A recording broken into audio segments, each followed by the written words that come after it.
Okay, so here's a little video of what I was able to build with my Apex, which is an automatic water changing system just like the Genesis Reef. To start the process, all I did is I did a feed because I figured that's the best way to initiate it. I really had no other idea on how to do it. So to start it, all I do is change the settings over here to feed B. Not feed A. So feed B.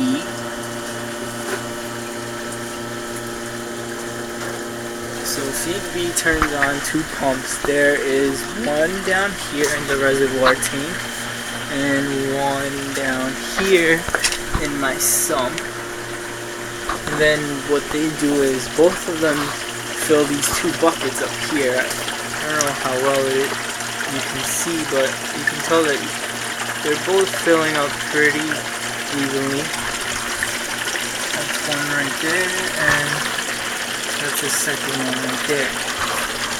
So now what happens is that both of them will trigger a float valve that's in each bucket, and what happens is that both of the float valves need to be triggered to shut off both pumps.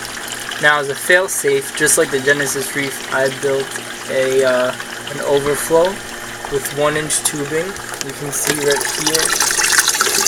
What happens is once it starts filling up, it just drains back into the sump, just like a regular overflow.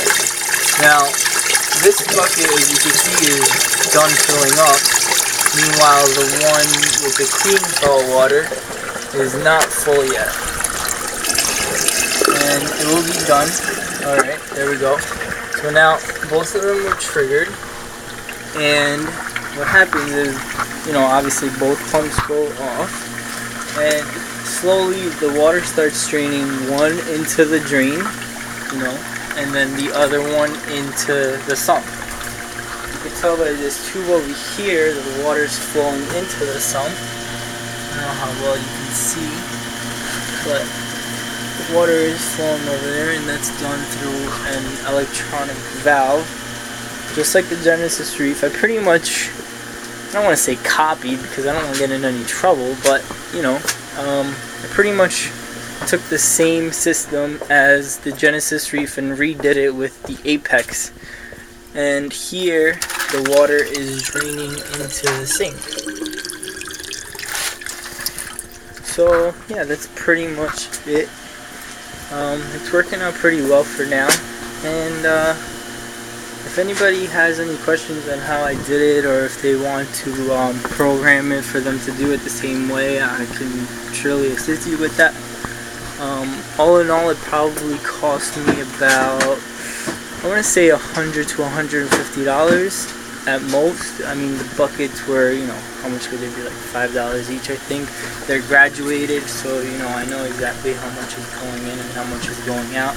I tried to make them at pretty much the same level, so as much water gets taken out gets put back in. And the float valves are maybe like $10 each. The solenoid valves, the electronic valves, those were $16.99 on eBay. I had a little trouble with those at first because I couldn't figure out which ones to use, because some need pressure to work and others don't. These are gravity feed, and they drain kind of slow because they are 3/8 of an inch. So figure the water is flowing through a 3/8 of an inch opening. I was gonna get the bigger ones, but the bigger size wasn't made with nylon, and I didn't want to go with the route of using stainless steel, simply because even though it is stainless steel, once the salt dries on the stainless steel, I'm sure it will cause it to rust down the line. So I just figured I'd go with the smaller hole. It would take just a little longer for them to drain, but going the safe route. Other than that, it's been working pretty well. You can use it to make multiple water changes every week. That's why I have a big reservoir right there. It's a 65-gallon tank, so that'll probably give me a good month's worth, well, way more than a month, maybe like 2 or 3 months worth of water changes. keep it always circulated, and it's been working out pretty well. And you know, I was lazy with, see, this one's just done, that's what that noise was, and this one has just a little bit more left to drain.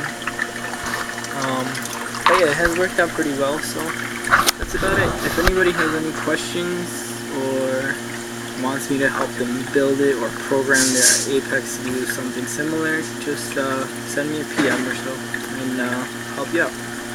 Thanks for watching.